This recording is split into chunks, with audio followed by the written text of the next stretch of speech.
Do you recall? I don't.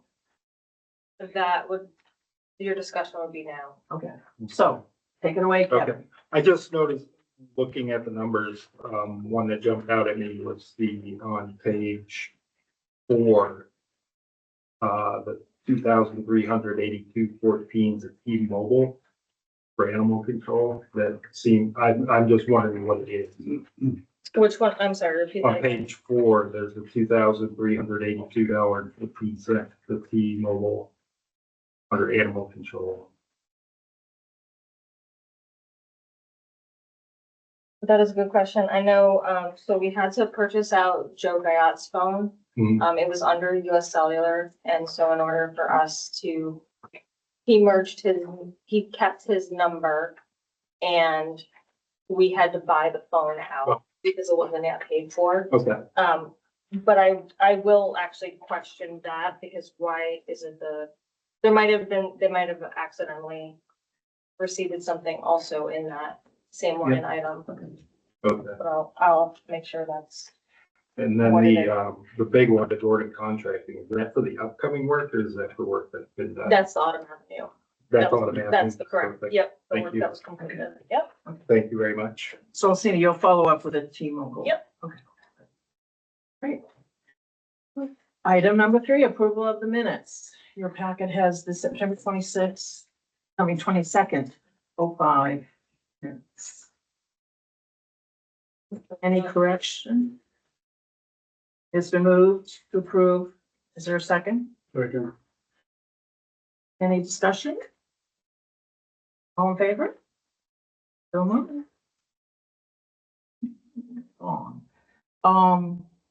No quick claim and no board of assessors. We're moving into open session. I'll see there's no public hearing scheduled, correct? And then open session for the public. And again, this is an opportunity for those that are here to share concerns and or questions to the board. We ask that you state your name and perhaps the topic that you're going to be chatting about, as well as technically we have a 3-minute limit. However, thoughts may not be as concise, but if you need to follow time, we will. If it starts becoming very repetitive, then we'll need to move on. We have a certain amount of actually time to do our business. So again, this is public open session. So raise your hand and we'll take it away. Who would like to start the conversations? And I stand up, come forward, or just did that? wherever you're comfortable. Okay, my name is Steve Wilson, and it's in reference to Shore Road South, the end of Smith Lane, take a left. A week or so ago, they were down there, put a nice new culvert in the end of Smith Lane, the town. And we know that the road, Shore Road South, is not town maintained. We have problems with a neighbor on the road where he has dug into the road to try to ditch the water on his side of the road that's supposed to hit a culvert pipe that has been existing for years, and he's way off, way into the road. There's also a right-of-way on the side of the road that we signed 2012 with the town to give room to plow the snow, legal right-of-way on each side of the road. I think it's 10, 12 feet, okay? Anyways, this trench is right dead on the edge of the road, into the road, straight up and down, probably 2.5 feet deep. So eventually the road is going to cave in. So I spoke with the guy that did the digging, and I said to him, if this follows, the water follows this culvert and trench, where is it going to go to? It goes to a big hole in the ground that doesn't hit the existing culvert to keep it traveling to the culvert that the town just put in. So I'm here on behalf of, we formed a little bit of a road association, the neighbors, and we're trying to get along with the people. And so far we have a good group of people.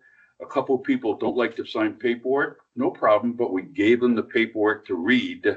They kind of put me in charge of, you know, being the grader guy and everything, because I do have some road experience, okay? Digging trenches, culverts, all that type of stuff. So that's why I'm speaking first, because we'd like to let the board know, we've talked to the town manager, we've had the fire chief out there. We're worried that someday the fire truck's gonna come down the road and it's gonna cave in. Right now, if you steered a little bit off the road, a car can go right in. It's dangerous. You'd have to see it. I have pictures if you wanted to see it.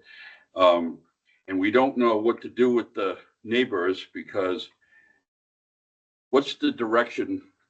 What type of feedback do we need to proceed to fill in the trench and move it back off the deeded right of way? Because the town in 2012, we had to deed that to the town so they could winter maintain, because they don't want the snowplow hitting something, whacking, falling in a hole, and we get it. So we're trying to get it fixed before the winter comes. And this guy, Larry, doesn't want to hear it. He doesn't want to talk to anybody anymore. So that's how I get started. I don't know if my 3 minutes is up, but no, but that's basically. 32 minutes. No, but my point is, my wife, she'd like to get up and speak. She has a lot of factual stuff from, like road work that's all written down, all these types of things. All I have is what I have. Like I got a little bit of a map. I did some measuring on the road. And if you were to see where these ditches are, they're definitely in the right of way. And the neighbor doesn't seem to bother them. But when the water runs down, puddles up, and Gary has a house right next door with a cul-de-sac that has been working in for years, because we've been there 20-some years, and we've seen it work very well. So he decided he's going to reinvent the wheel, unfortunately, and it's not going to work. So, what's our next step? Do we get in touch with, who do we get in touch with? Or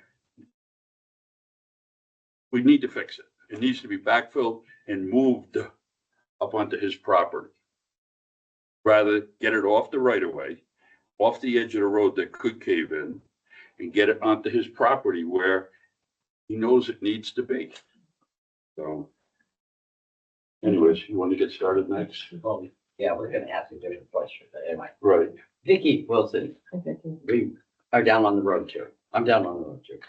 So the other day, there was a preliminary survey done of the road. Because we need to know where the town easement is.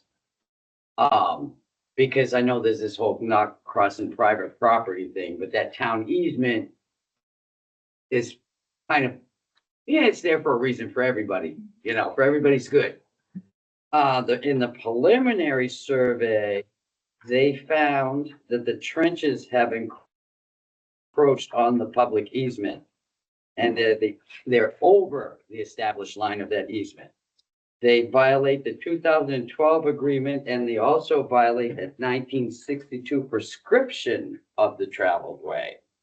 The trenches violate the easement of the Trafton's property. The digging of the trenches violate a few town and state laws. No permits were given for the trenches. No utility survey was performed. They are connected to a public drain at Gary's property where it runs down the road, crosses at the end of Smith Lane. But they're not really connected because the water has to go 1.5 feet up. There was no permitting or assessment like, oh, you did it right. Like, oh, you didn't do it right. There was none of that ever done. What else? There was a couple other things. They're deep with no barriers. But the way they're set up, you can't put barriers because if you do, you're going to make it a 1-lane road when it was, it wasn't a wide road, but at least 2 cars could pass. They also make it unsafe for all the property owners. Service vehicles that go in and out of there, garbage trucks, propane, oil, UPS. FedEx. I mean, there's a lot of service vehicles that go in and out of there every day. Also, the mailbox is supposed to be a foot off the edge of the road. Okay. Well, since the edge of the road no longer exists because it's been dug down and it's now a trench, the mailbox now hangs probably 6 to 8 inches, if not more, into the road. Because if he sets it, if he tries to set it back and the mailman goes to deliver, he's gonna hit the edge of that trench and his truck is going down that trench. So, you know, he compensated for it by extending the mailbox past where it was supposed to be. It's basically all this mess that's been caused is just not a pain for us. It's also a pain for anybody who wants to do business on that road, and it makes it unsafe. Also, on top, the icing on the cake is, if it becomes too unsafe, we lose our plowing, which means those service vehicles can't get down in there. We don't want we don't want the town's truck to go in the hole either. Guess my question to you, building on Steve, is, can we get permission from the town to work within that easement? If we get it surveyed, find out where his actual property line is, find out where the easement is, and work so that the bottom of the ditch hits his property line, but the slope that needs to be added goes up into the easement. You get what I'm trying to say? So I guess if we could get that permission, then Steve or a friend of his that he can hire who does build roads could do the work, and then everybody would be happy. But I think we need that easement in writing, because we will get a hard time. We will. So I guess that's kind of where I was going with this. Thank you. Is there any other new information from those present on this topic? So I have something I would like to ask, but it doesn't have to do with the road. Oh, okay. So it just is another Can you factor. say your name? Yes, Tammy Trafton, Okay. and I'm also, an owner on Shore Road South. I'm actually right straight across from that property directly. So I'm not talking about the road, but I think our association has, this is a major concern as well. And I am not familiar with how things go. I've communicated with code enforcement and done, kind of call of duty sort of on trying to get a direction. My big concern, as well as the road, is they live in a camper, which is fine in shoreland zoning, fine with the state of Maine if you are hooked to a septic system. And they were given power by the town to connect power when Steve and Vicky ended their power connection for them. And they were given till August 1st with the agreement that they would have their septic hooked into and be legal and legit in shoreland zoning to their camper by August 1st. And I have a copy right here from the town. They didn't do that. They failed to do that. So what we're dealing with is suffocating foul odors because Foss is coming in and pumping that camper weekly. So they're in a violation there. So my question is, and I don't know if it has anything to do with selectmen. I don't know how it works. So I'm here just to kind of throw it out there and make sure that you're all knowledgeable of what's happening.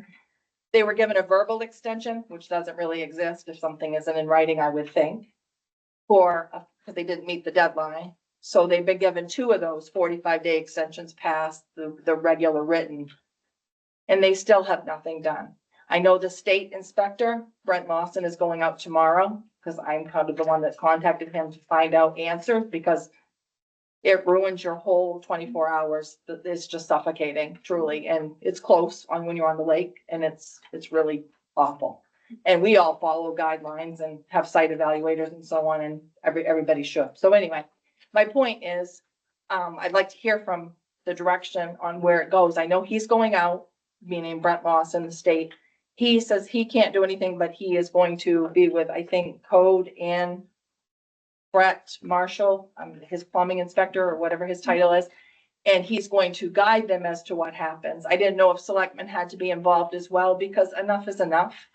And they need to be held accountable. They're not keeping up their end of it. And it's a major violation. It is, we're talking about feces, just suffocating odors. So like I said, I don't even know if it has to do with selectmen. I'm new to going to town meetings, that kind of thing. I don't have the knowledge. I have been in touch with the town manager. I sent pictures. I can prove that things are still happening, no matter what is being said. And the gentleman who is making these conversations isn't even the property owner who's like saying, I'll meet this deadline, I'll meet that. He lives there, but he's not the property owner even. So I really want to know what's gonna happen, because I think in fairness, we as owners that have to deal with this every single day, I'd like to know direction, that's all. We would like to know direction. Same topic? Well, yes, Okay. And same name? Gary L. Dow, 299 Shore Road South. I've been fighting a lawsuit with the individuals next door, 291 Shore Road South, for 4 years. They're in violation, it's public nuisance. I put in abatement for my taxes to be decreased. I've had my property assessed and the values drop thousands and thousands of dollars. I've been wanting to put it on the market. I've had a realtor come up and look at the property and they said, what's next door? It looks like a dump, straight up. Looks like a dump. So I've already paid surveyor, I've paid thousands, almost tens of thousands of dollars to alleviate this. I believe the property owners in our district, our property values should be abated. And I'm putting in the form this week. I did it 4 years ago and they dropped my property taxes. I'm doing it again. I didn't know that I had to do abatement form every year, right? They built a garage on my property. I'm fighting that. They had a permit to build a shed, they built a garage. Okay, the town manager's been out. I told her, I've got a culvert here, if I need to change my culvert so the water will run from my neighbors down to the new culverts that they did it at the end of Smith Lane, whatever I need to do. But I look out I come to camp. I'm a retired Marine. I fight PTSD. I come to camp to enjoy that lake. I look at a bunch of junk. So I just taped off the windows on my porch, that side, and I kind of view it this side. All I ask is the codes of the law, of the rules. You gave them a consent for agreement to put on power. It's expired. If where I was taught, if it's not in writing, it didn't happen. That expired. I don't see a new one in writing that says we extended it. We'll extend it again and we'll extend it again. I don't see it. Okay, I'm venting. I believe our property values have decreased. It's ruining.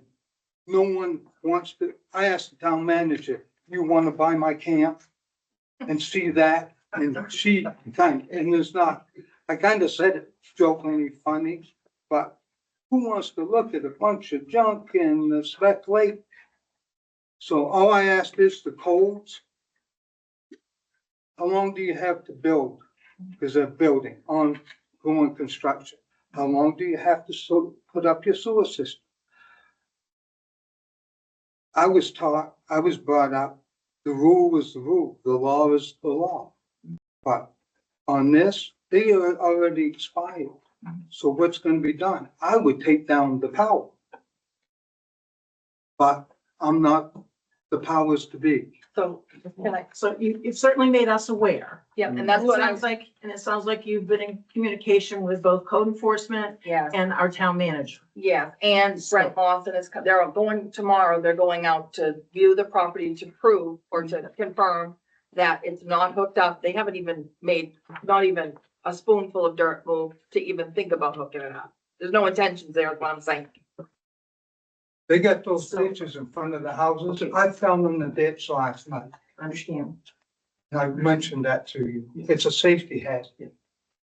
Well, it sounds like there's a lot. You're asking whether the next steps, you're in communication with our staff on it. Sounds like the state is involved. Do I understand that right? Okay. So my sense is, do you have any response for now and or we can move on? I mean, really, that they it's- need to hear. yeah, so kind of like I just wanted, just a little closer, because I think everybody said. So, I want everybody to understand, we're not trying to pick on these people. Dave helped them build that garage that he didn't know was on Gary's property. I know he's given them sump pumps to pump out the property. They were on our power for 4 years. Steve helped them move trailers and fix tires. These guys have befriended them when they first came on the property. We're not trying to be mean to them, but we're trying to get them to be held accountable for their bad choices. It's time. It's been 4 years. I just want everybody to know that we're not here to pick on them, all right? You're human. so basically, as I stated before in many meetings that we've all had, it's, you know, unfortunately, this is a private road. Yes, we need that easement in order to plow, and that is a very real concern, is the fact that the road is already eroding, and we haven't even gotten to the snow season portion. So there is a good chance that potentially there could be a loss of services for plowing down there, because Public Works has been out there, Brett, who plows for you guys, have been out there. And that is the concern, is, well, number one, the safety aspect of it. And then we obviously don't want to damage anything in the other part. So basically, the next step would be, obviously, the state's coming out tomorrow to take a look at the plumbing part. That's the biggest. Yeah. And then from there, you folks collectively, since it is a private road, it's private road, but public way. So we just do the easement for, you know, the snow plowing aspects. And that is from year to year, but that's not like a guaranteed that that'll happen. And with that, it's really something collectively, all of you unfortunately have to band together and address the other party. So, If- so as an association, can we, because we do have the established association, and I know that you were given a copy of it, can we, since it is if we prove that it's within the easement, so it's pretty basic to know that if you're familiar with the road, which these guys are, but can we then band together and fill in that area, which then puts it back to the road, to what existed as the road? And then how do we, because, I mean, you have rule followers, all of us here, who have gone by code and everything we've needed to do. How do we then get those ditches that used to be there that this gentleman filled in 5 years ago? Could I just say that this is not a discussion? I was asking the town manager. Oh, I'm for sorry. the next I was step. asking a question, I'm And sorry. we have gone 20 minutes onto this one issue. Okay. So you've had meetings with her. Yep. So my sense is her words are educating this full board as to what the next steps are. So if you could just please listen, and if you're done, Yeah, I just I thought you apologize. did, Yeah, so- sir. So basically, it's just, like I said, with the whole state coming out, that's gonna be your next step. And then unfortunately, civilly, you folks are gonna have to deal with your neighbor there, as I've stated before. There are some, no, there is I don't know if you want to speak on, or you contacted Jonathan on the Junkyard. Yeah, that part. Yeah, So- I have had, the town attorney was, in town. Gosh, I guess it was a month ago now. Yeah. And he was in my office and he's gone through the file. And that will be our next move after the septic. The septic is the first, that's the major violation. The rest of it is violation, but that's the big one that if they don't fix, apparently, as of tomorrow, if the state and the plumbing inspector say this is what you have to do, they'll give them like 30 days. And then I'm not quite sure how it will go, but it would go through the town to possibly evict them. Because they're not living, Yeah, so. I mean, they're living in a camper covered with a, yeah. With, a structure covered with tarps with a, wood stove in it and kids and questionable at best. But some of you have gone to the fire department or somewhere to try to see, but there's nothing we can do For the fire for the department. fire department to say that it's unsafe, so it's kind of a whole lot of moving parts that we're trying to juggle all at once.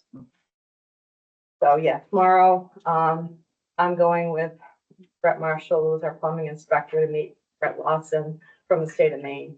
And we're gonna have a conversation and we're gonna go out to the property. See And where we then, go from there. and then you two will Yes, converse, as well as if you need to involve your committee, then that'll happen.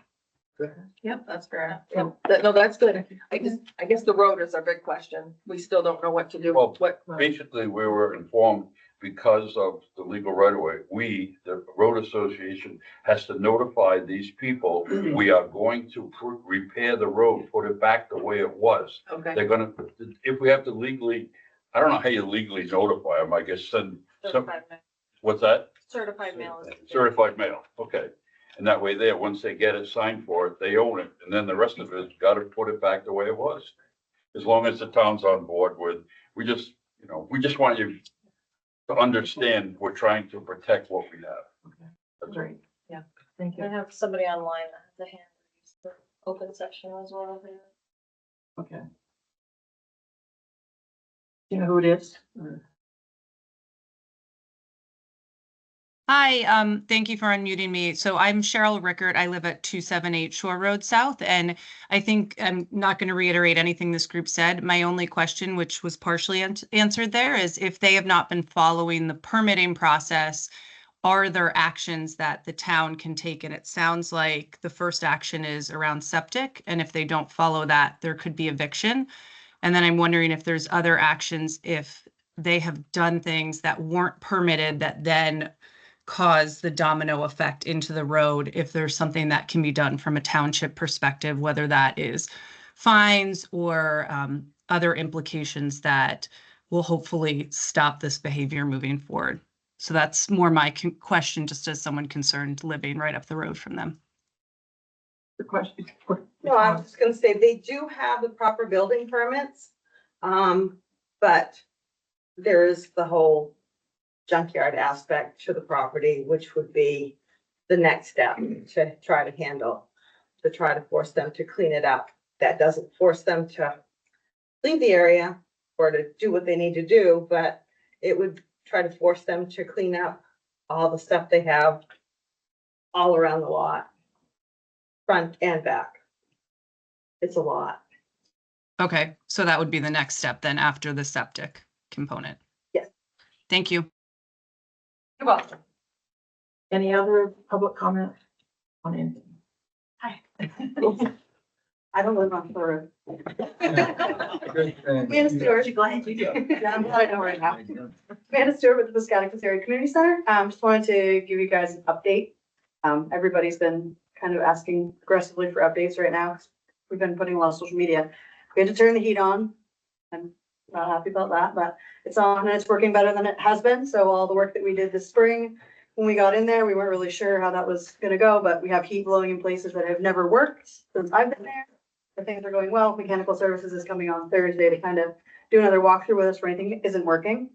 Marita's School of Dance is back. They started last week and we've got right around 100 families coming in on Tuesday nights between 3 PM and 7 PM. So we've gained new memberships from them and we get 25% of her revenue as her Dover-Foxcroft studio. So we promote it a lot because it helps us. That's a lot of little tap dancers. It's a lot of little tap dancers. They're It's adorable. kind of crazy. They are adorable. Like it's fun to have that energy back in the building just without the pool. Like I keep telling my staff that weren't there before, I'm like, just wait. So it's very cool. We've changed the cave. Right now we're working on changing that to a powerlifting room. So we're hoping that'll be complete in the next couple of months. The flooring's been going in for the last couple of weeks and it's all painted and people are really excited about that. We did do a really big ask to the Piscataqua County Commissioners and it was their budget meeting to talk to them about it. So hopefully we'll know more about that soon. CDBG grant, I wanted to talk to you about too. I think we're gonna change a little bit of what we originally asked for because I didn't understand the grant. I thought we had to hire new people, but you can also use that grant to retain staff that you do have.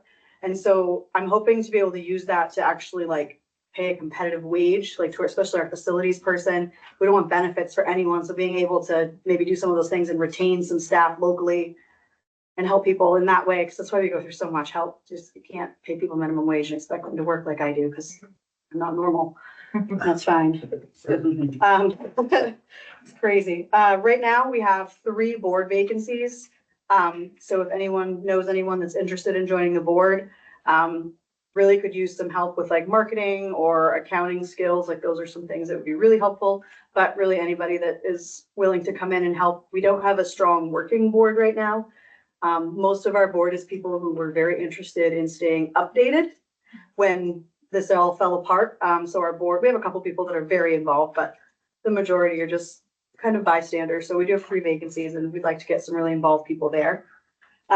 We have a couple of people that have started coming in a couple hours a week, Charles Piazza being one of them. They'll keep asking, you know, what can we do? What can we do? So we're just kind of telling people now, like, if you can come in and like take out the trash, wash a window, sweep a floor, those are the kinds of things that'll keep Andrew and I working on the pool. Because it's much easier to have somebody do those day-to-day tasks than try and teach them what we're doing and stop what we're doing to teach them. So we have a couple people that are, oh, okay, I can do that. So they're coming in and helping with that stuff. So if anybody's interested, if you know people that are looking for volunteer opportunities, definitely looking for that. And then the pool. So I was 24 hours early, even though I was late tonight. But I was late because I was washing the pool. So we're officially back to washing the pool, which is where we had to stop last time because we ran into all the problems. So I've got about a third of it washed, which is very exciting. So after it's washed, we have to let it dry for a couple days. And then we've got to do filler compound to kind of smooth out the surface. And then that's about a week to dry on that. And then once that's done, we can start painting. All the painting will have to be done within a week because each coat you have to dry for at least 24 hours, but it can't dry for more than 48 or you have to sand the whole thing again. So I'm not doing that. So I'm just gonna live there, which is fine. But it's done. It did take some time. It was 6 weeks of sandblasting and 4 weeks of cleaning the sandblasting up. So we're here, but we're washing. Once it's painted, it's 2 weeks to dry and fully cure. And then I did talk to the fire department and there's been some changes, I guess, with the water district. So I don't really know where we're at because the fire department had kind of volunteered to help us fill the pool. They were gonna do a training, but it's too much water. We need the water either way. So I guess I don't really understand, like, I need 200,000 gallons if the fire department takes it, if I take it myself. So I don't know. So I don't know if I have to go to another water district meeting to get answers on that. Yeah, what are the water districts that are? So initially, when we talked to the water district, if we filled it ourselves from our 2-inch pipe, it was gonna be like a $600 fill. And if the fire department did it, it was gonna be $1,000 fill. We did get a $300 donation from one of them to kind of help offset that cost. Talking to Brian, he's like, I think we can use it as a training. It'll help us flush out our trucks. We'll flush that hydrant. We'll put it all right in your pool. That's awesome. Saves us some money. And they get some, and then he came in the other day and said that they weren't gonna be able to do that. It's just, I guess, because of the drought and because of things, but I'm like, I gotta take the water either way. So I don't know what the answer is there. Yeah, I'll find out. I mean, typically with like pool bills, just in general, like the resident is you're paying that water bill regardless. So, yeah, I'll ask. Okay. See. Just probably 10 times bigger than what. Yeah, Pool. it's a little bit of pool. It's Exactly. 200,000 gallons. Yeah. Yeah. It's a lot, but. Anything else? May I make a recommendation? Have you got a hold of Poland Springs? No. They have a special program for nonprofits. They donate bottles of water, but considering there's a bit of a black eye in the media right now, they might be willing to donate a truck to you to offset some of the negative faces online from. Okay. Yeah. Okay. No, I haven't heard of that, so I can definitely check with that. Yeah, I just wasn't sure. Oh, and also fire department. So they're gonna be doing 24-hour EMS for a couple of weeks. They're filling in for Northern Light. And we were asked if we could be a hub for them to come and take showers and like hang out. So we've given the fire department some free keys and free passes. So anybody that's doing the EMS for 24 hours can come in. So I'm pretty excited that we're able to do that for them. Thank you. Thank you. Thank you very much. That's good. That's it. Any other questions? Keep up the pool. Any other public comment before we move on? Okay, open session for the board. Cindy? Yeah, I just, wanted to report that I saw the DOT fixing the mirror on the Essex Street Bridge today. It's Christmas. So I didn't see that it was done, but I saw the guy up there, you know, with the mirror, so you'd be glad to hear that. I have a couple of questions about the situation on Smith Lane, well, related to that. Nan, can a person live in a camper year round? The town ordinances say you can only live in a camper for 60 days without it being in a campground. Shoreland zoning allows you to live in a camper as long as you treat it as a home and hook it up to your septic. So shoreland trumps us, unfortunately. Okay, thank you. And then as all these conversations are happening with this family, I don't know their situation. I think you said the people living there don't own the property. So if the people living there need help getting into safe housing, They have no desire to go anywhere else. We have attempted that. They're very content. This was her mother's property and it's in the mother's name still. The mother has passed. And she owns it with her two siblings. And the boyfriend, husband, whatever he is, he's the one that's speaking, but doesn't have any real say in the property. It belongs to his significant other and her siblings.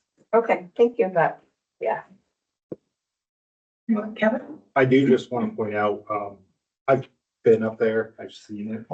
What they are telling us is not an exaggeration at all. That is a very dangerous situation up there.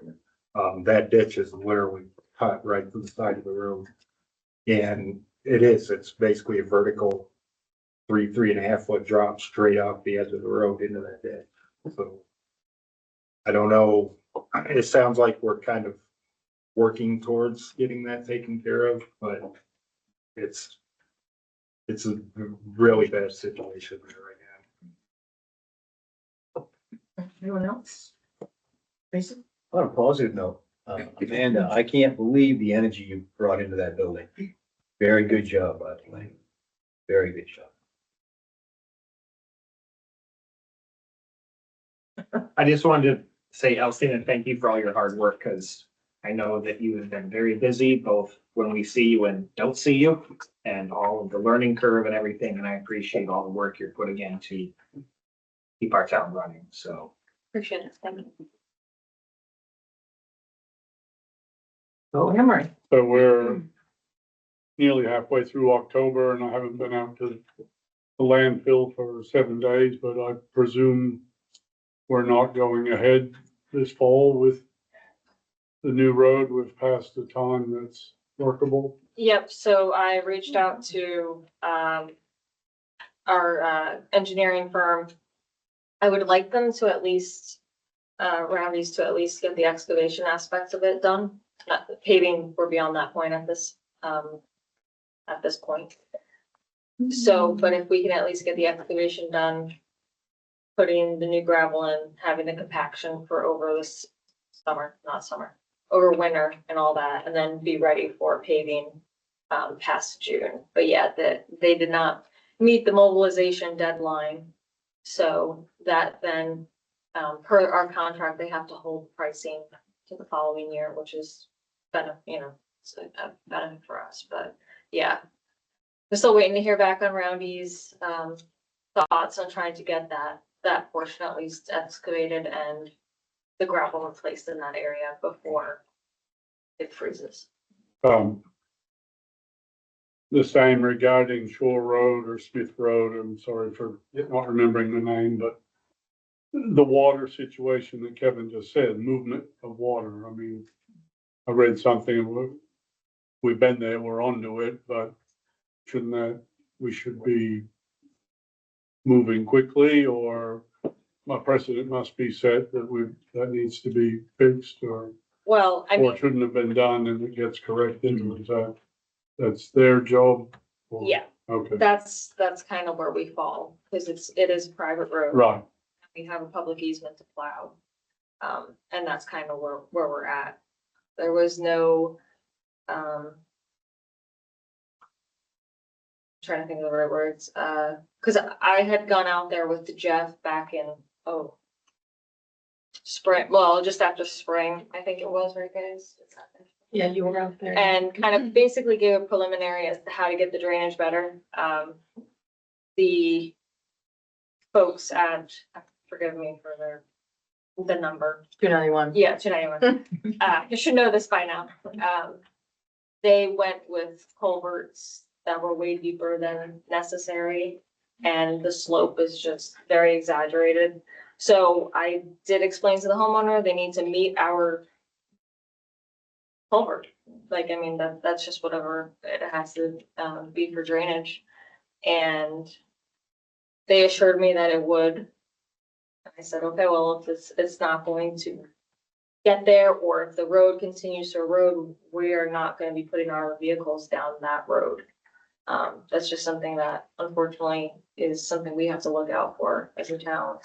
And I understand everybody's taxpayers, which is really hard to hear that. But at the same time, it unfortunately is a private road, and so we have to go through these mechanisms that which going through the state with the plumbing, and then now we've also contacted Jonathan about the junkyard aspect of it. So things are in motion. It's gonna take time, unfortunately. And that's the legal system. Anything else? No. Just real quick, Route 7, the light had been fixed, so I appreciate all those that are involved in making that more safe. Adjustments to the agenda. Moving right along, committee reports. Protection Committee met in September, and basically we discussed some of the safety issues of parking lots and road signage, that sort of thing. Also coming up is the animal control coverage and the future needs for this area, and specifically Dover-Foxcroft. And then lastly, the EMS to check in, more information will be coming, and an agenda item will be on the next select board meeting. Anything else that I missed? I see you, Joel. Very good. No other committees have met. Unfinished business, good old code enforcement and. Yeah. 130 Grove. You folks signed the dangerous building order the end of July. She had 2 weeks to get a demolition permit. Crickets. She had 60 days to demolish it. More crickets. I went out by the house today. Absolutely nothing has been done except it's just been left to deteriorate more. I have an email from the town attorney who said that if she doesn't comply, which she has not, the town would be authorized to carry out the demolition. In that event, one of the first tasks we have to do is get an inventory of the personal property. But Brian didn't think it was safe to go into the home. So I'm going to speak with him and then follow the abandoned property statutory process. I was looking at that, and I don't know why I couldn't just write to her and say, you have 14 days to get anything you want out of this building. And it would start, I'd give her a little bit, probably 21. I have to give her 14. If I give her 21, that would cover mail. It has to be, have to mail it with proof of mailing, which is just a little postcard from the post office. If she doesn't claim anything, if we were to go in, if she doesn't claim it, the town can remove it and sell it or dispose of it, depending on if there's any value. I can't imagine there is with the critters that the neighbors say have been in it. If like you have a question. No. No, okay. Right.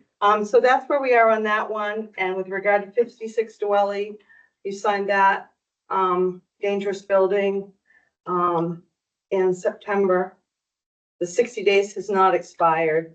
The sale did not go through. And we saw it listed on, for sale, like 49,000, so they're still trying to sell the property. It's a great lot. I mean, it abuts the hospital. It's a lovely lot. But whoever buys it is still gonna have to spend 20 to 35,000 to take care of the rest of the burned building and all the stuff with it. So we're kind of in limbo on that. I just thought I'd report out on it. So that's what I have. Any questions? Well, I have a question regarding Mayo Street. Oh, yeah, we haven't done much with that, I'll be honest. I haven't done much. The guy said it has been up. But one of the neighbors said he really didn't do anything except secure the doors. I went by it today and yeah, it's probably still, I've got to reach out to him again, the homeowner. I'll write to him again. That way I have it in writing. He prefers phone calls, but right, exactly. That doesn't give me a paper trail to say what's happening. So I'm gonna write to him again. And then I've also written to Davis Street twice. And your Davis Street got cleaned up. The one you had complained about with it looked like an appliance. Right. That got cleaned up, but I'm having no response at all from the other Davis Street property. They've done nothing. It still, we'll be able to see the house soon because the grass is all gonna die, but it's, yeah, they live in Florida, so it's another one of those buildings that's probably gonna just sit there until it becomes a dangerous building and then we have to do something with it. Yes. I'm sorry, so with the 130 Grove Street, are you asking our permission? Do you need our permission to Nope. write the letter to say Nope, 21 I'm days? just informing you that this is where we are according to the attorney. But we do have to take an inventory by law, right? We can't just skip over that because we feel like it. Well, I'm gonna check with Jonathan because the law says to tell them they need to get their property. Yeah, The statute says that. He said to take an inventory. If I have to take an inventory, then I'll have to see if I can get in the back door. The front door, I wouldn't even begin to dare to step on that porch because, I just remember some of that with Pleasant Street, wasn't it? That an inventory had to be taken okay, of personal. Yeah. And sorry, on Dwelly, if the town got to a point where we chose to take it down, does that automatically go on the cost of the land? So Yes. it's a recoupable. yes. Okay. And I would think that would be a piece of property that somebody would want. Oh, Because yeah. it is a nice piece and it abuts the hospital, so you've got a quiet neighbor. You might not be a quiet neighbor, but you'd have one. Any other questions? Folks? Keep up the good work. Thank you. My first 10 days is code. Congratulations. Moving on to new business, we have a presentation from Sumac Andrews with a Helping Hands with Heart. Take it away. Thank you. I'm gonna go over here. I provided a packet for the board and there might be a couple of extra visitors here. And I provided you with our brochure and I'll see if you want to see up this. I'm just gonna go through this presentation. I know you all will read vociferously. Lights out. Whatever's easier for You want lights down? um, Thank you.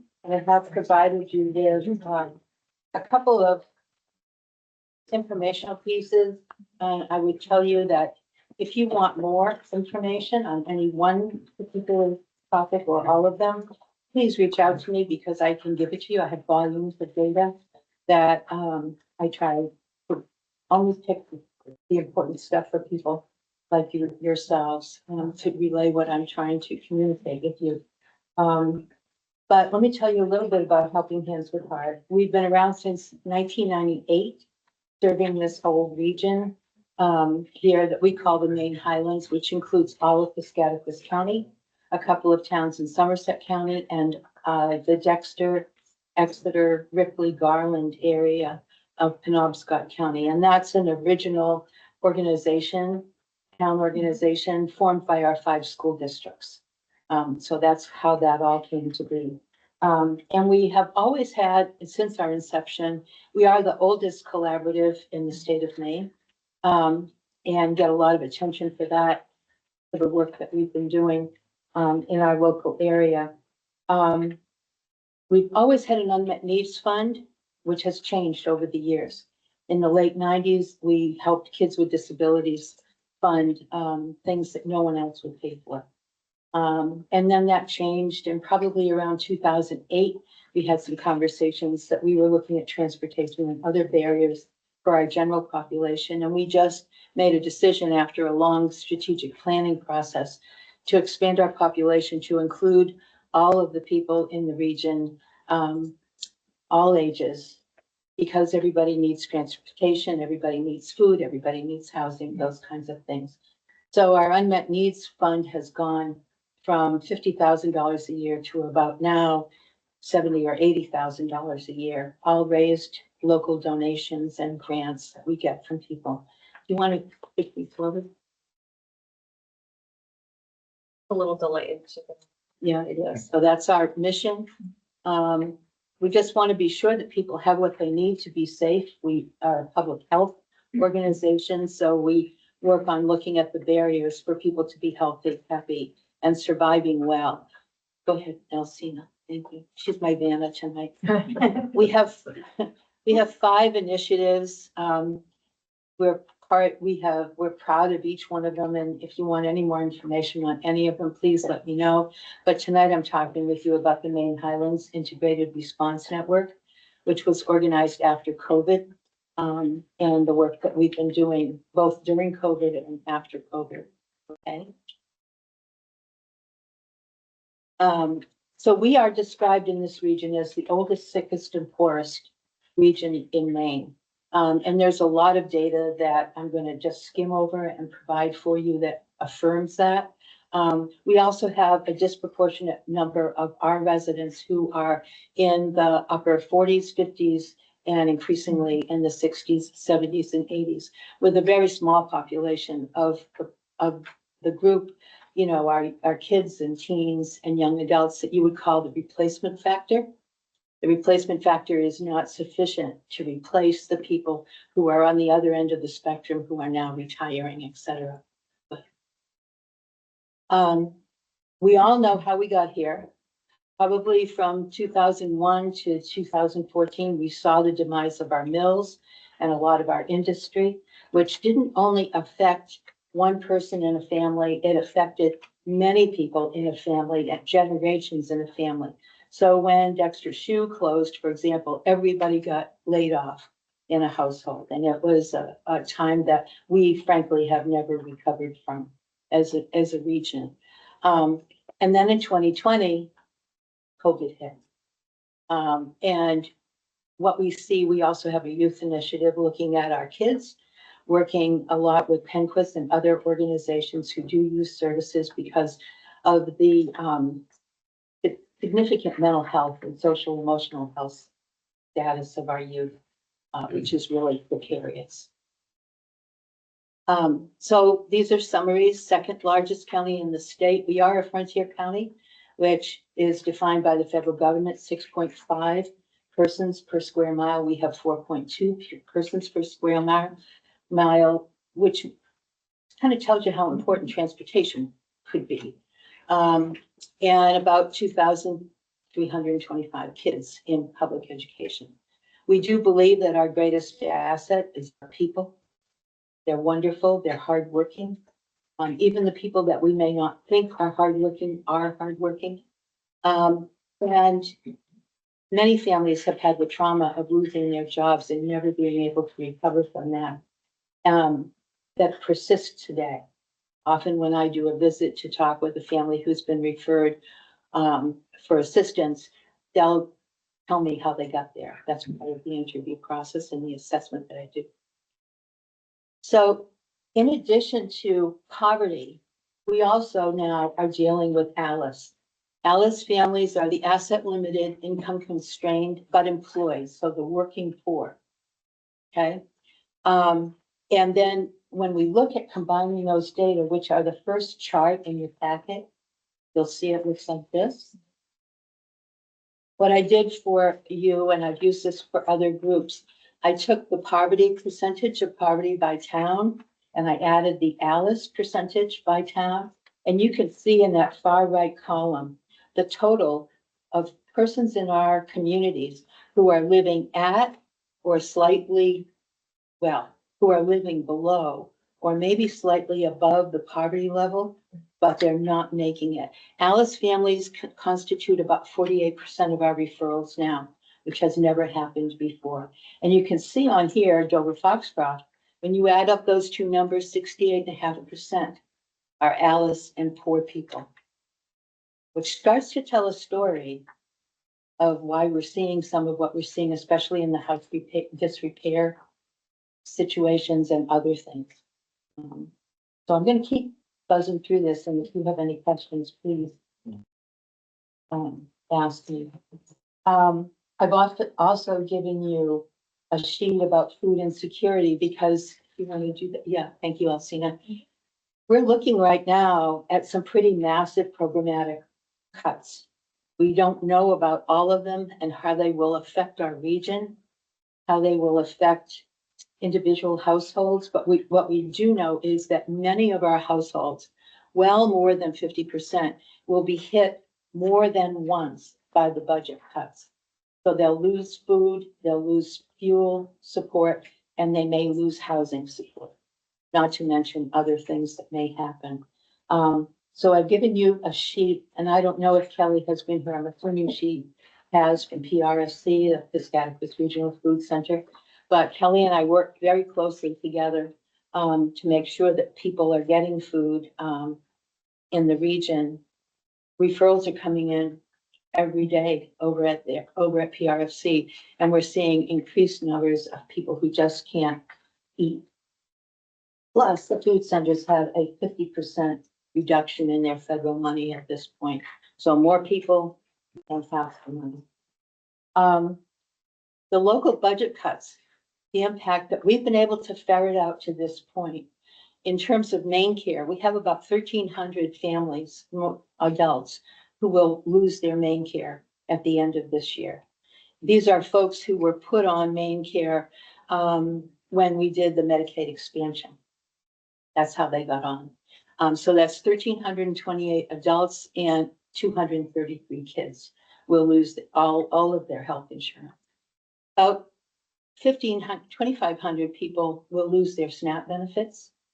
And we're now seeing, because of the shutdown, and I'm just telling you this because if you will be seeing some people coming to you for general assistance, the EBT cards for SNAP will not be loaded at the end of October if the shutdown isn't over. So those folks will not have SNAP benefits going into November. So we can expect more people coming for assistance, whether it's PRFC, the town, us, wherever they're going. And how's, yeah. I was just gonna check, have you seen more people coming for general assistance yet? That would be a Julie question as far as, has there been a lot more people? Yeah. Or like across the board for food, for rental assistance? Everything. I have a feeling a lot of people are deferring a lot of their money that lately it's been electricity shutoffs. Yeah. I have a feeling a lot of people have been deferring the money that they were using for their electric bill, food and other services that are being cut by the feds. So they're sacrificing the electric basically. So they get back, beyond the point where it gets shut off. Right. And that's right, Julie. And we're going into that season where they don't have to pay their electric bill because of the Maine legislature. So they go into a season with a $1,500, $2,000, $3,000 electric bill, which would keep me up at night. We've had people with as high as $26,000 electric bill in arrears. So they'll go into the season with several $1,000s already in debt, and they'll accrue another 2,000, 3,000, 4,000 and come out in the springtime, and they will owe $8,000 or $9,000 at that point. And when they set up any of the companies, when they set up a payment plan, it's usually that you have to pay the payment plan amount plus your current electricity. which can bring somebody to $600, $700, $800 a month in electric, which is beyond most of our budgets.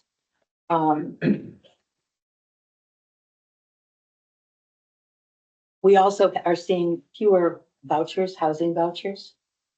You really have to be homeless to get a housing voucher. And we've put several people this week. Last week, we placed three households. This week, hopefully we're placing 2 more. We put people in vouchers that we're not sure that they will continue for them just because of the way things are going. So, next one. I'm gonna skim through these. So, oh, one didn't come in. Can you go back? Like the line, so. Never mind. It just highlights, you can see it in your handout. It just highlights the population groups by age cohorts that I talked about a little bit earlier. We also are 4th in the state for the number of veterans that we have living here. And we now have 3 veterans on our caseload, 2 of whom are homeless. The next one. I could dance, I guess. while we wait.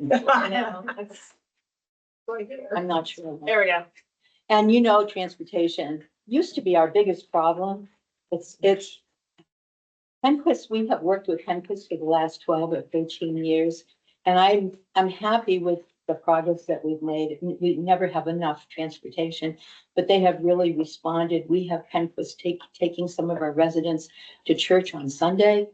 They have just created another program where we can pay to move people to appointments if they don't otherwise qualify. So we have increased the transportation opportunities. We're waiting now for the courts to tell us whether Penquist will be allowed to keep that contract or not. If they lose that contract, within 6 months or 12 months, we will have no transportation because their infrastructure for their linked system is multi-funded. And the main care funding is 45% of that funding. So when you lose 50% of your funding, your whole infrastructure is going to fall apart. So we have been writing and advocating with the legislature and with our federal people as well to keep that contract with Penquist. And they do have it until June, through June, I think, right now. So this is the chart that shows our referral numbers just for the last 10 months, 12 months. We do not advertise. We are known in the community. Word of mouth is the biggest referral mechanism. We get referrals from all kinds of places, the hospital, law enforcement. We get them from town managers. We get them from neighbors. We get them from literally all over the place. About half of our referrals are self referrals. I heard my friend talk with you. Would you come and talk with me? So I broke them down for the last 12 months by town, and you can see we've had 12 this year so far. 5 of those were homeless households, which we're seeing an increase substantially in. When you say household, do you mean family or just one person? Families. No, if I was talking about an individual, which we do have, they're sort of in the minority, to be honest with you. Yeah. Usually it's a woman with a couple of kids. We've had homeless people in this community as old as 74. We have spent this year, in the 12 months from October to October, about almost $50,000 of our money to provide support through our unmet needs fund for things where there was no money, other money existing. So when somebody comes to us, we have to ensure that they've tapped every place. So we ask them to go to the town. We ask them to file for public assistance. We make sure everybody has SNAP and HEAP applications in the mill. April and I work closely together on certain clients to make sure that they have what they need. And I just estimated that we've had in this year alone, just working on active clients, over $635,000 of matching revenue, putting services together for them. But this is actually a far better chart in your packet of the impact of our work. And I just want to take a minute to explain it to you. This is broken down by town, and if you want the Dover breakout, I can give it to Alcina. And it's the breakout is by service, by year, the amount of money, et cetera, for each community. But you can see we start this chart in 2018 with a Penquist contribution. So they're our CAP agency and they're a full service community action program. Their contribution to this county was $4.6 million. Okay. Right when we started into COVID in 2019, 2020, we had a pretty refined referral system, but at that point, we really tightened it up. I worked closely with the hospital, with Dr. McDermott, and we met every week for an hour every week, and many people were part of that conversation. And you can see the bottom line of this report from 2018 to 2019, we increased the Penquist contribution from 4 million to almost 12 million. And now we're at 13 million in 2024. Those are dollars that we really feel, and Penquist agrees with us, that were largely driven by our streamlined referral process and their participation in it. And the fact that we're looking for all resources. We do a lot of the front legwork for them. We fill out applications. We make sure people do due diligence about going to where they need to go and ask people for help, which is really important. But I think if anything, this doesn't judge the contributions from other nonprofits. So Archie Curry is here with me tonight from the Bangor Shelter.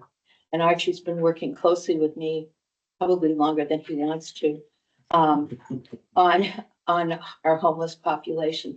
And he's the lucky guy who gets the homeless families or the homeless individuals largely that we just can't do anything for, that we cannot accommodate. And so he's on my speed dial and I can text him on the weekend and say, do you have a bed? And then we have a conversation. Because I will tell you, all of the people who come to us and with the exception of 2 people, have been from here, have been from Piscataquis County. They do not want to go to Bangor. Many people are afraid of going to Bangor. It's the city. They want to stay here because this is where their informal supports are, where their family and friends are.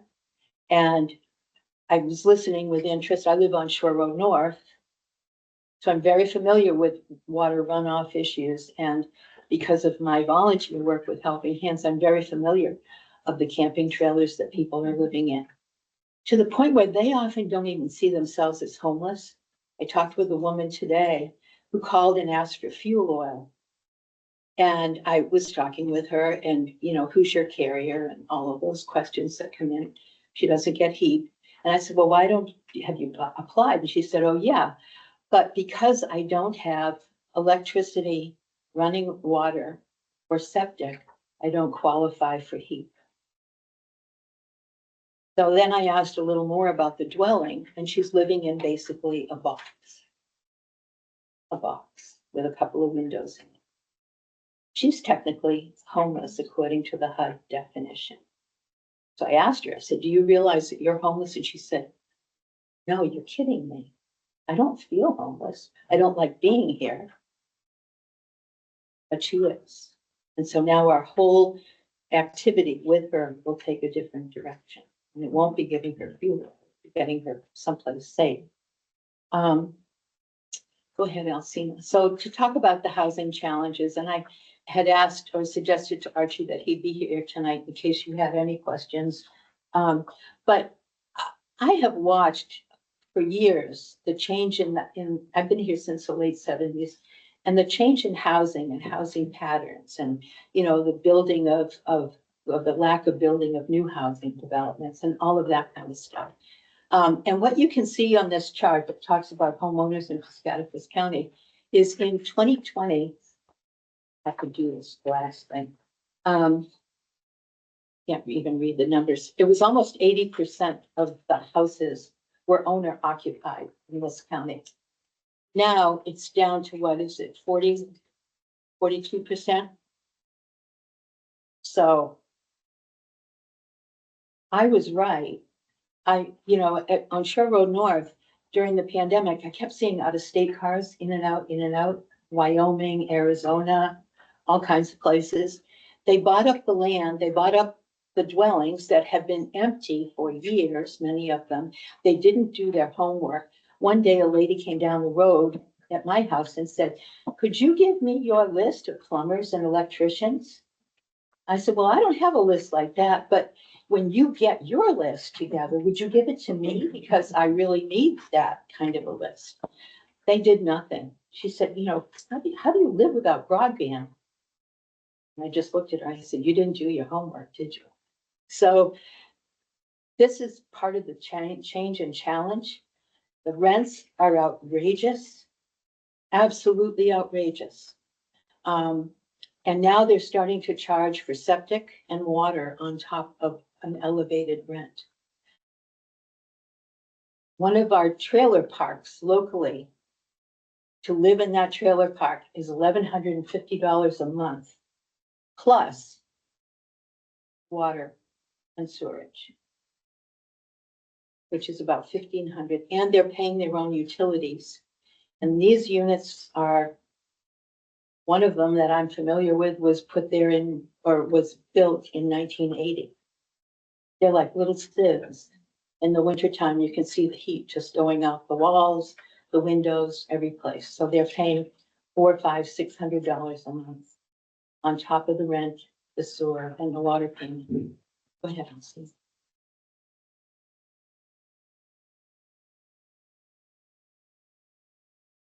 And electricity is a huge, huge issue.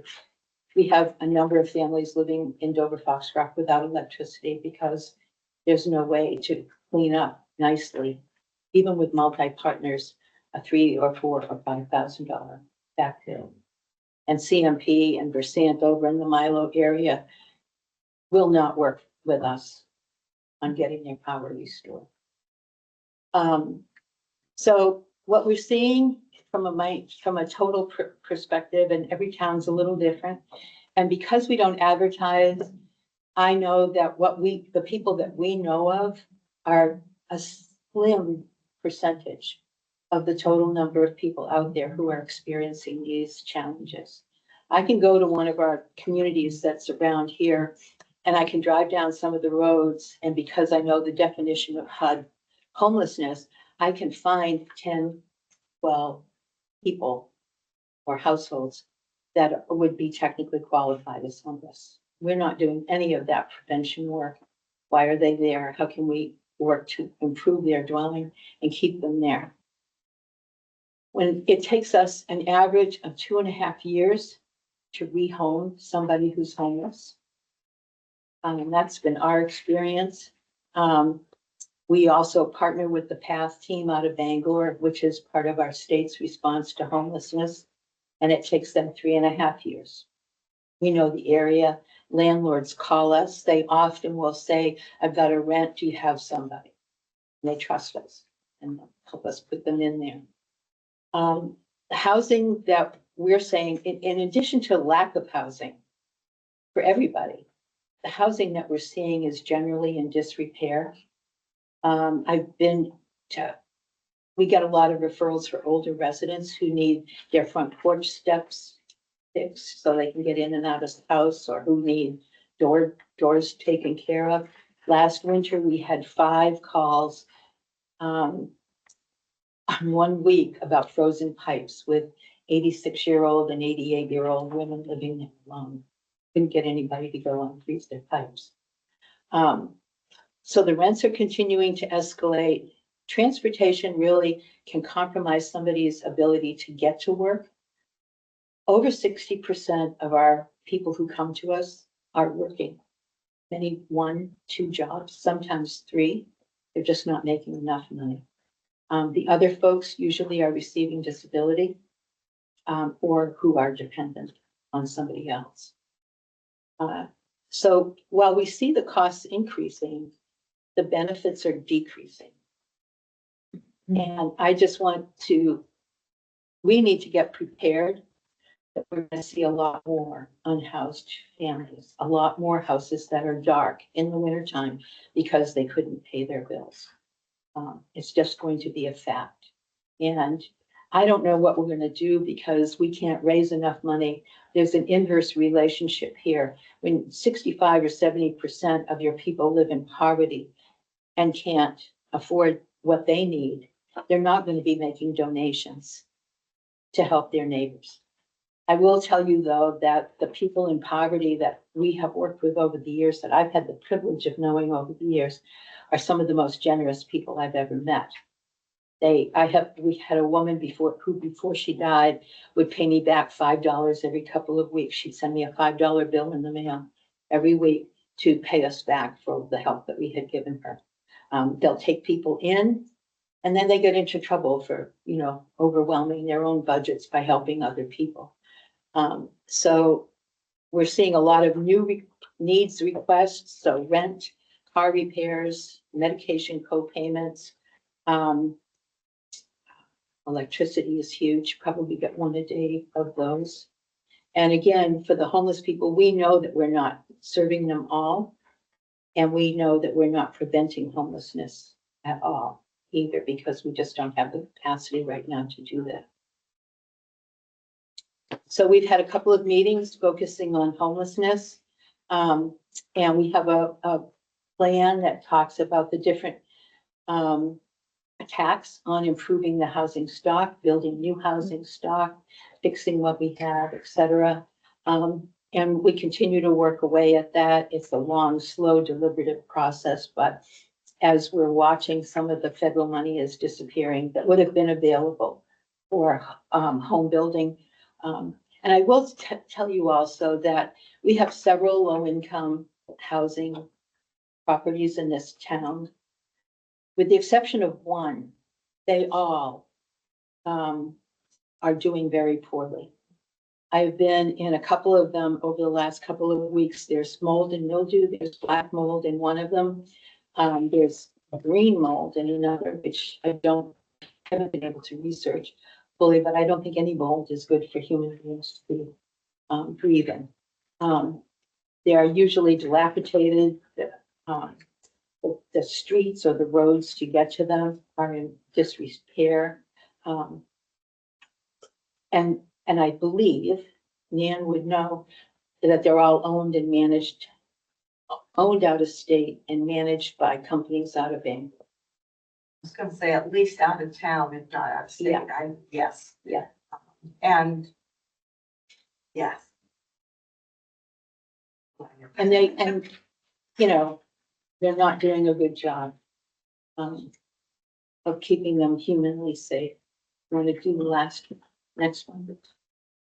So we're looking at some immediate things that we can do. We're partnering with Archie and his team at Bangor Homeless Shelter to hire a 100% dedicated person who would be here in Piscataquis County, working actively on all of our homeless referrals, and also working on developing a homeless system of care, because right now we have nothing to house people in. If we have a couple of people up at the local motel on the Guilford Road right now, but we can't afford that. That's $450 a month, $450 a week, $950 a month. We can't afford to do that for all the homeless people, and they don't want them all. But we also need to do this prevention work, because there's a lot of people, like the folks who were being discussed tonight, who are technically homeless. They shouldn't be on that property. And whether you live on the lake or whether you live in town, if somebody is expelling human waste onto the property, that's a problem, folks. That's a real problem. And we're also looking at tiny home communities, where we have a grant in now to look at putting 6 of these units in a local town, just to see what it would be like, first for emergency housing, transitional housing, But this is stuff that is incredibly efficient, easy to build. You can unsnap them and take them down and move them. But they heat themselves on a heater that goes in a camping trailer. It's incredible stuff. But what can we do to get housing up for people in a relatively short period of time? So that we can at least ensure people's safety. Go ahead. And so, sorry. Yeah, I think we're good. Keep going. So we are a resource hub. We've referred to other people to take clients on. I don't do long-term work. I work as a volunteer. I don't get paid. Next one. And we have been recognized by the state for the hub work that we do over the last several years. We believe in no wrong door. So wherever people go in our county, we hope that we get the referral, and it usually happens that way. The client will either be told by somebody, or they will, or that agency organization will refer. We work closely with all the area churches, because we have no state services in town. The only thing we've been able to successfully secure is DHHS, Office of Family Independence, 1 day a month. And they're at Penquist, which is woefully inadequate for the needs of this region. Next one. And this is what we've spent so far this year.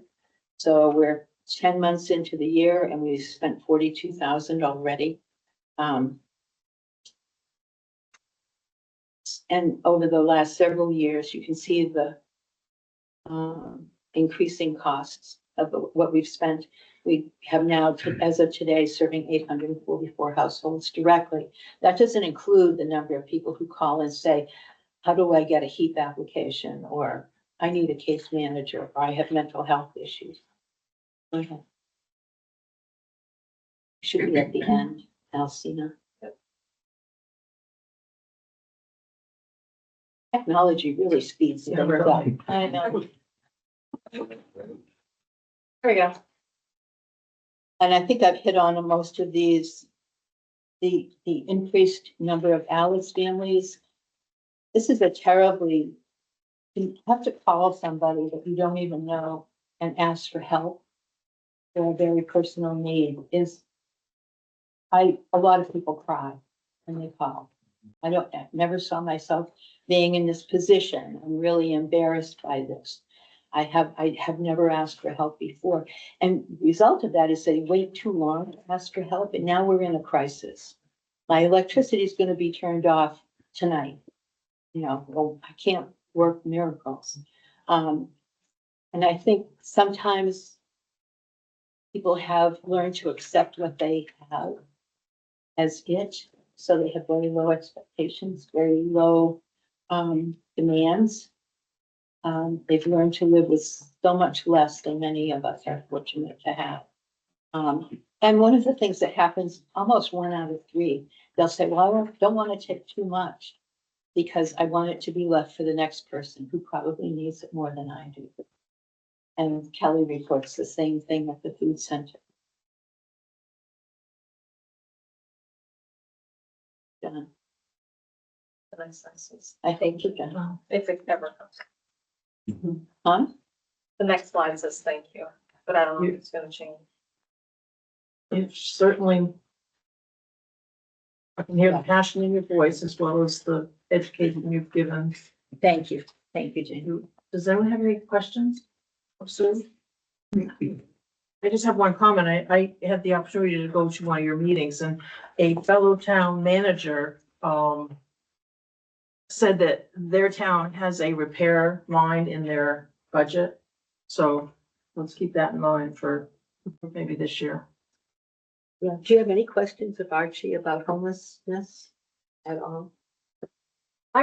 It's not really about homelessness, but about any potential funding for, earlier in this meeting, I was talking about empty deteriorating buildings. So just thinking about the opportunities there. Property the town already owns, or property that the town will come to own, because of people's inability to pay their taxes or, whatever. So just thinking about the town more, a more active role on the part of the town for helping to create housing, either through these properties or finding open spaces where the tiny homes could be Right, sited. yeah. In one of the towns in this county, the town is actually donating property that we would use to put the first tiny home building on. And they do operate independently, so it wouldn't be, we wouldn't have to dig septic. They do something with ladders. I don't know how they do that. But we've inquired about this for years. I can remember when Tom Goulet was town manager in Guilford. And Tom used to come to PCEDC meetings every month and rage about the number of bank-owned houses that were sitting empty in his community because it looks better on the mortgage company's balance sheet to have an empty, deteriorating house than it does to sell it for less than its paper value. So if you look at the housing data, it can be a little distorting for you because it talks about all of the available property that we have. Well, most of it is inhabitable, right? And so these mortgage companies, and the legislature has talked about this one year because I actually went down and talked to them about it. They hold on to these houses for 8-9 years. But what happens in a building in the country when it's not lived in and cared for over that span of time? It just rots. So then the town ends up spending $3,000, $4,000, $5,000 to get it down.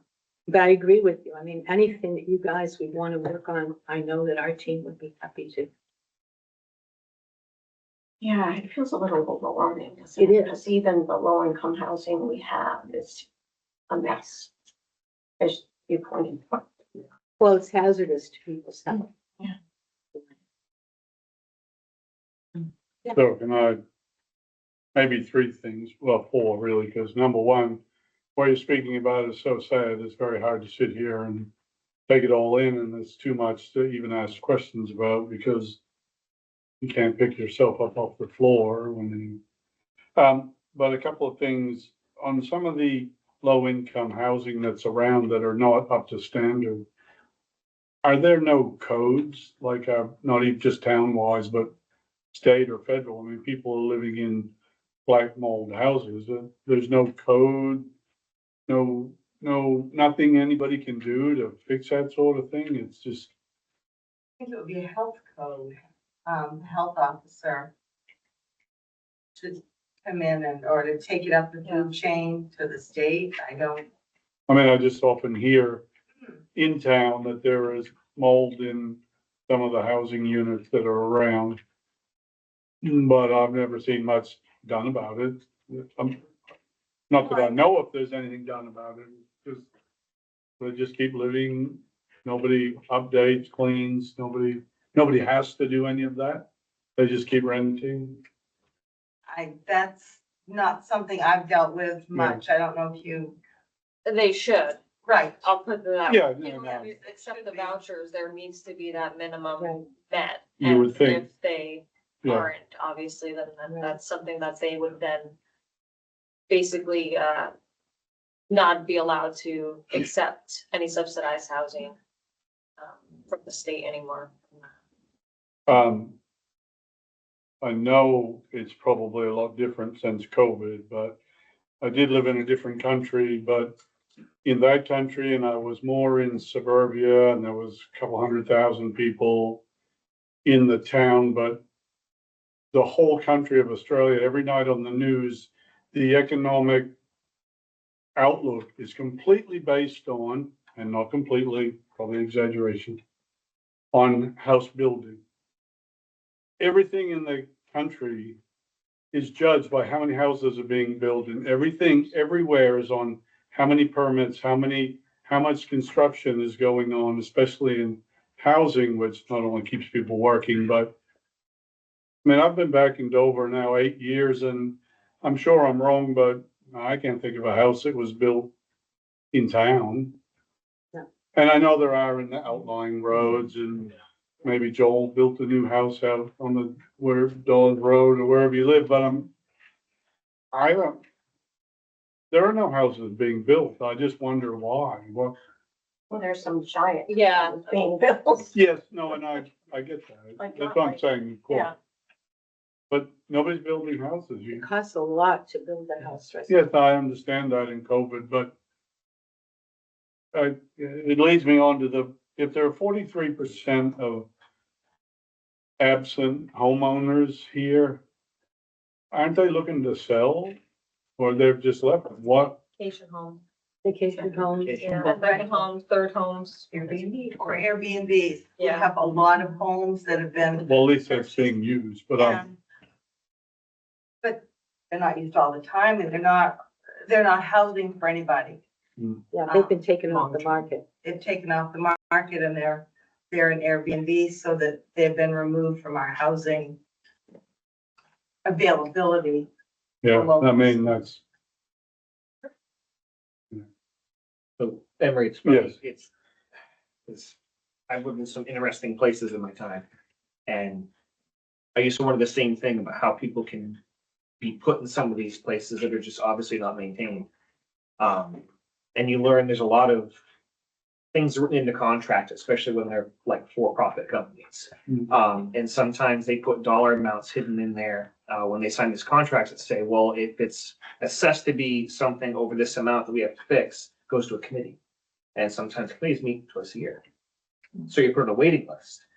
But a lot of people who are stuck in these low-income situations where they're in something, they know that if they rock the boat too much, they're just gonna be evicted, and now that's not being rented. The company really doesn't care. It doesn't hurt them too much. At some point, it might get fixed. So they're stuck, how often do I say something about having black mold in this if we're gonna lose the only stability I have? And the price of stuff at my previous job, right when COVID went off, we saw the influx of people buying stuff sight unseen for 50 to 100,000 over the asking price. They never looked at it. They just said, I want to buy it. Then they show up here and realize it doesn't have running water. It doesn't have Wi-Fi. And then they decide, well, Maine sucks. I don't like it here after all. And then they want to sell it for what they paid for it, hoping somebody else. So they overinflated our market tremendously. And now we're still reeling from it because there were people willing to pay, and there's this belief now that it's just going to continue. And I've done so much research on understanding inflation, and I look at war, and when everything goes up, and you'd think, well, with things stabilized, shouldn't they come back down? That's not corporate America. They've realized you're willing to pay, so that stabilizes, and it just continues growing. And so I understand people have a bottom line, but I feel like a lot of our issues is greed-based. They're willing to take everything for a little pushback, and their code can do the best they can, but there's so much that falls in this gray area of who's ultimately responsible, and do we have the teeth as a community? Do we have the right paperwork to say, well, what can we do? Because sometimes we can send letters and we can warn them, but then we hit that point of what else can we do after that? Thank you for saying that, Joel, because that's really true. We talk about greed a lot. Just walking into, if we have a landlord who's called with a place that they want to rent, I go check it out first. And if I can't get in it, then it's not useful place. If I smell mold, like I do in 3 of these housing projects on a good hot summer day, when you're walking down to a front door, if I smell mold, no. I complained about the local trailer park to the management. They went in, they washed the wall with bleach, they sanded it, and then they painted it over with white paint and called it good. And that was black mold. Seeps back through the paint. It will, it will. This is a man living with cancer on oxygen, the COPD and emphysema. And he can't afford to be anyplace else. I wish I could be more specific, but something that I've heard other cities doing, with Airbnbs especially, because that was a thing during COVID, everybody overbought and now they're Airbnb their places. they're putting ordinances and restrictions on Airbnbs. So if you aren't a primary resident of Dover-Foxcroft, you can't have an Airbnb here. So if you have to be a primary residence, you can only have one Airbnb. But they're putting some very strict ordinances on them because of the housing crisis everywhere. It's not just here, but Yeah, these are major cities too. yeah. And that's a good point. I mean, everybody's sort of dealing with the housing crisis. I see it in human beings right now, both in the poor housing and the housing that isn't there for them. Right now, we probably have 50 to 60 families who are struggling to pay their rent or their utilities and who conceivably could be homeless within the next 3 or 4 months. And those are the families you know. And those are the families. There are others, right, That's right. that are getting help from other places. Right, or not getting help at all, like this family that we heard about. So I know it's depressing, but I really think that I appreciate the time to talk with you. I'm going to all of the towns, if they'll have me, just to talk about their particular issues and then the collective issues of the region. And hopefully we can be in a meeting of the town managers every month. And that's an arena for them to talk about how can we all work together to address a problem that's challenging for us all. And homelessness is one of those significant problems. Thank you, Sue. Thank you. Like you say, tough work, depressing, as well as it needs to be addressed. Thank you. So moving on. November to December meeting schedule. Guess we'll still be meeting in spite of, in spite of it all. In spite of it all, we will be meeting, yes. I move to approve the dates for November and December. Is there a second? Second. Any discussion? Mark your calendars as November 17th and December 15th is our meeting dates. State of Maine blindness awareness. Mark, oh, I'm sorry. All in favor? It's getting late.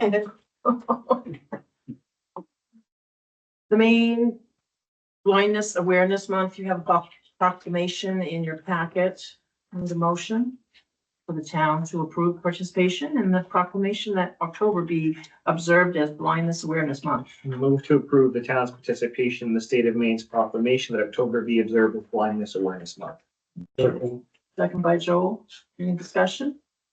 All in favor?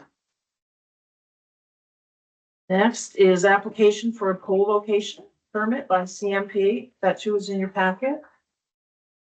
Move to approve the pool location permit for CMP. Seconded by Joel. Any discussion? All in favor? Thank you. Replacement of the waste oil boiler at the transfer station. Move to approve the purchase of a waste oil boiler for the transfer station from Kiko for $11,500. Been moved. Is there a Second. second? Any discussion or can we get an update?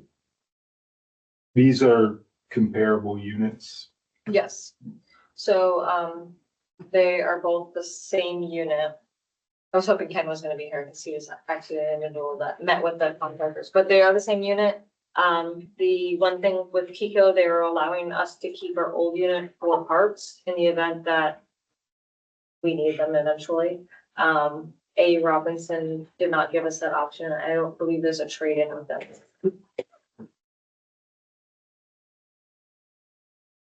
Any other discussion or question? I do know, I just said it. Waste oil that we as the town are collecting, this is our best and the most efficient way to heat that place out there is to burn waste oil.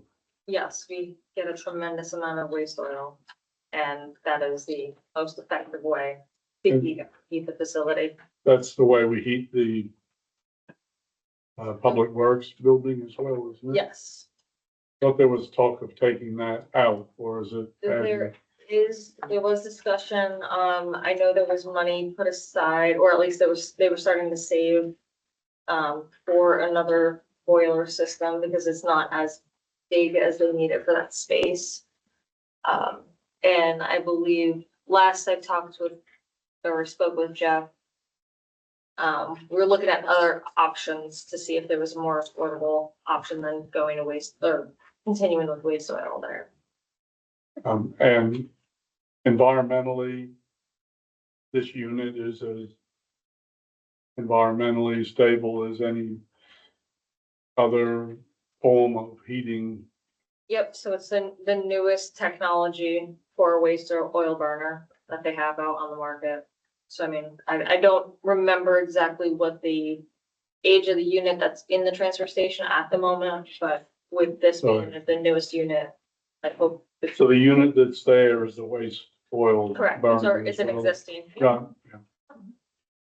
And most of the oil we burn through it is what we're wasting or what the town Well, we're collecting from, collects. yep, from residents and then all, obviously for any oil changes and whatnot that we. I mean, I have my quart jar in the shed I need to take out there, but Come help us eat. yeah. There you go. There. Offset the costs. Any other discussion? All in favor? A question. Yeah. Oh, Oh, I'm sorry. No. Oh, okay. Town managers report actually, I do have sorry. another question. Is that okay? certainly is. Was this in the budget? Was this in the budget? Yeah, No, Of no. course not.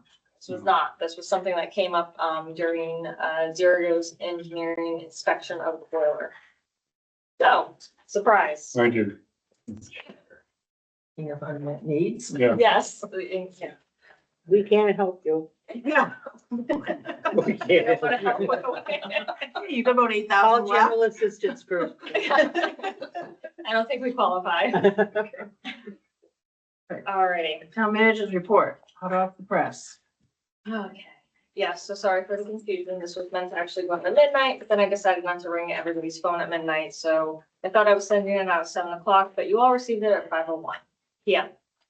So, the first item on here is the assessment and tax update. So there was a clerical, error that affected some tax exempt properties, roughly 170 tax exempt properties were affected.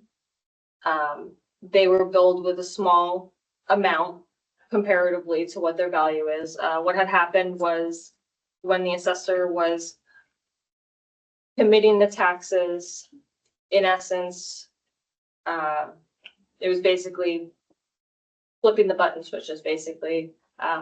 Before upping the valuations, exemption was placed on there and then the evaluations were upped. So folks received bills on the small increases of the valuation.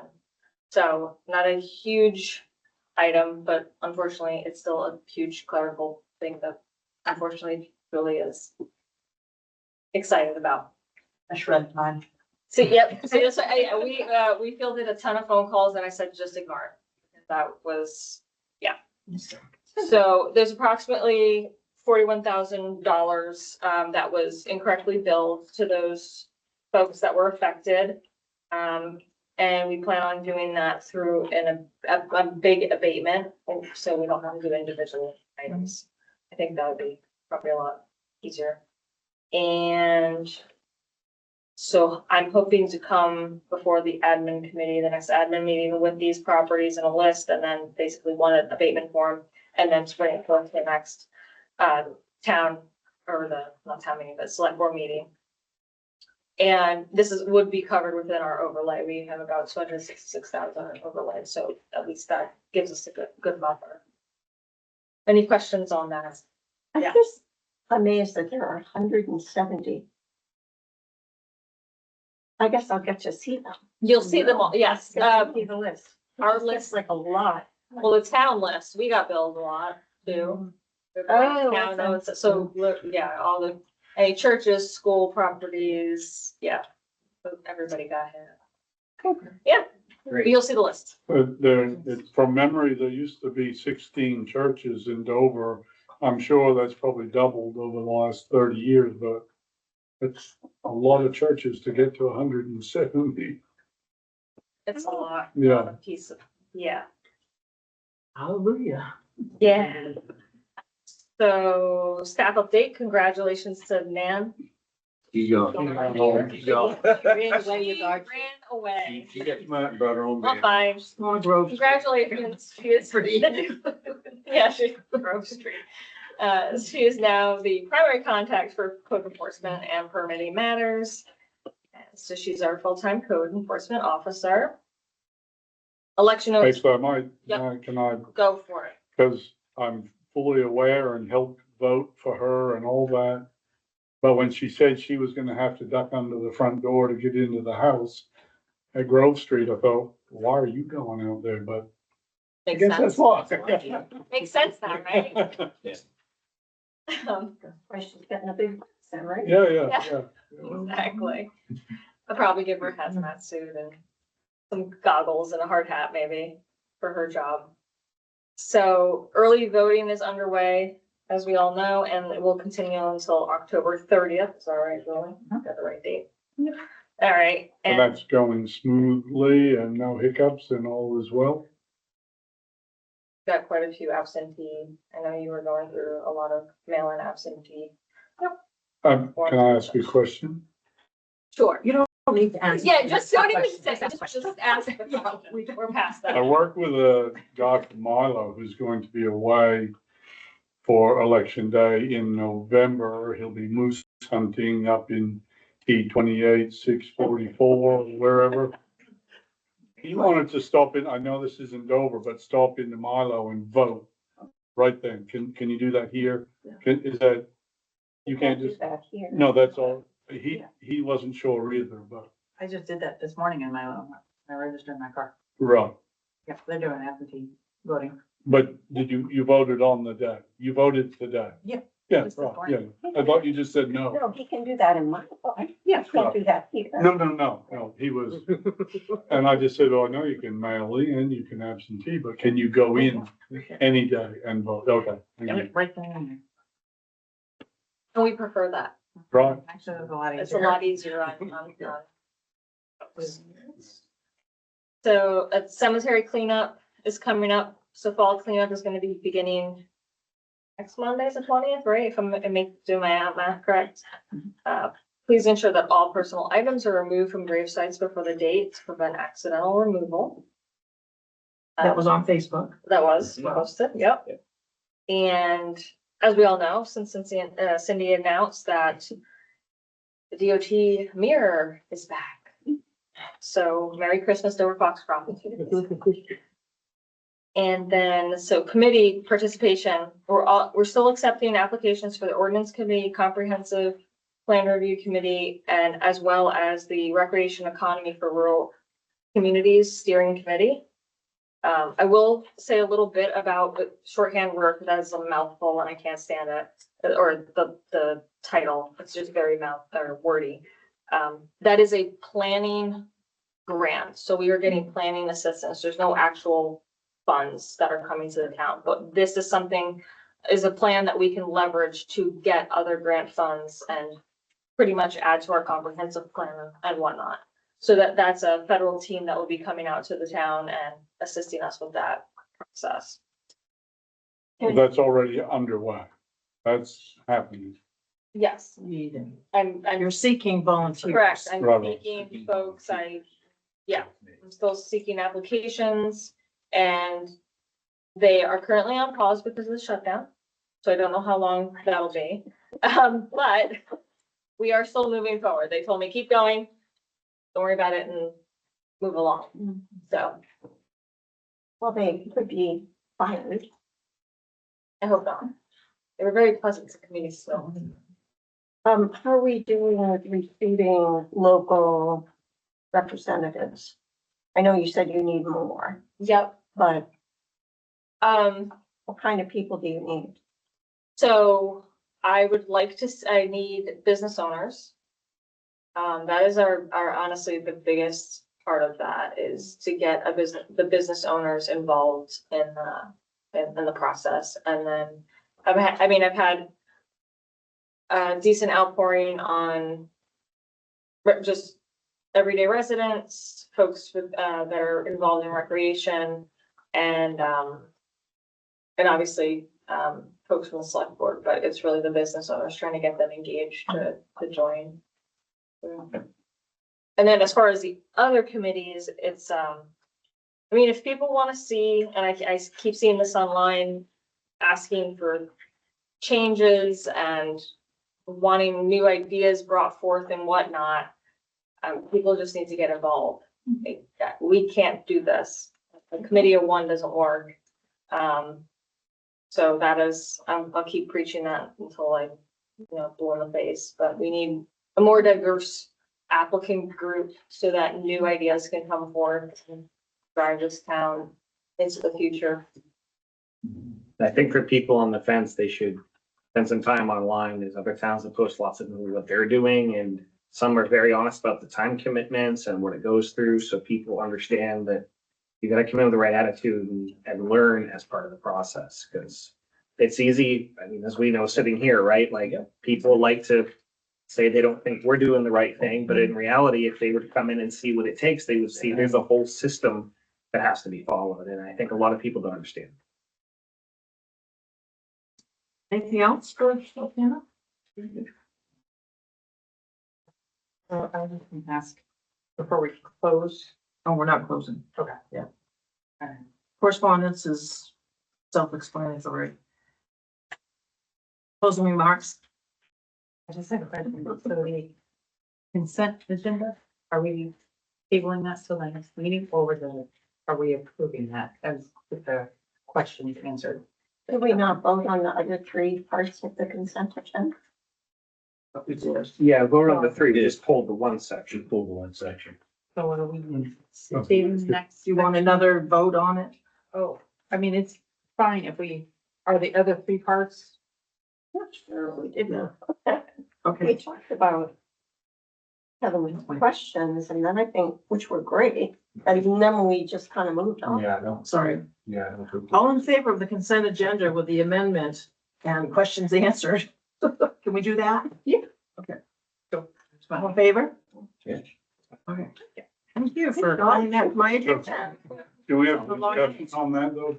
Would you like discussion on that? Go ahead. Only like what Kevin did is exactly what we should be able to do all the time. So it did seem a little confusing at the time of, he only wanted to ask a few questions, so doesn't that come after the motion and the second?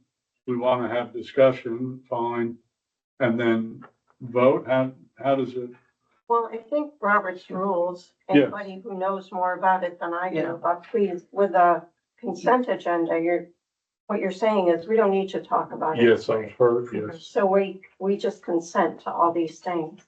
So if you want part of it taken off the consent agenda, that's what we did. Right.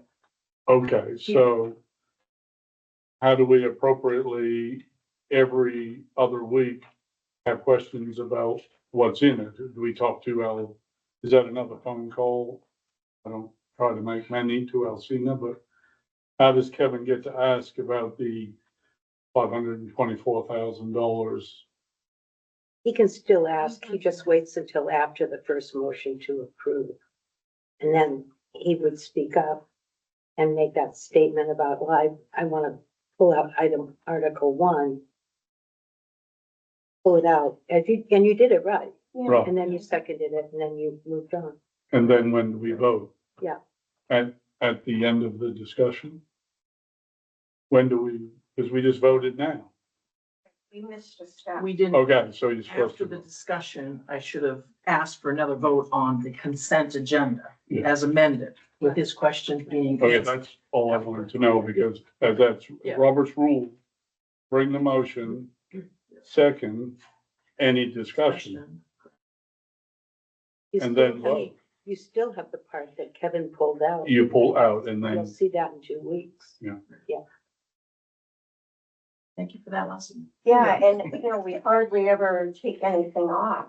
We just kind of, yes, because we've skimmed through the things and yep, and you're looking who for and what and wherever and that I was just right. happened to notice, I mean, that seemed like an awful lot of people go to cell phone companies, but Yeah. I was kind of curious as to why. Well, all legit, so. Right.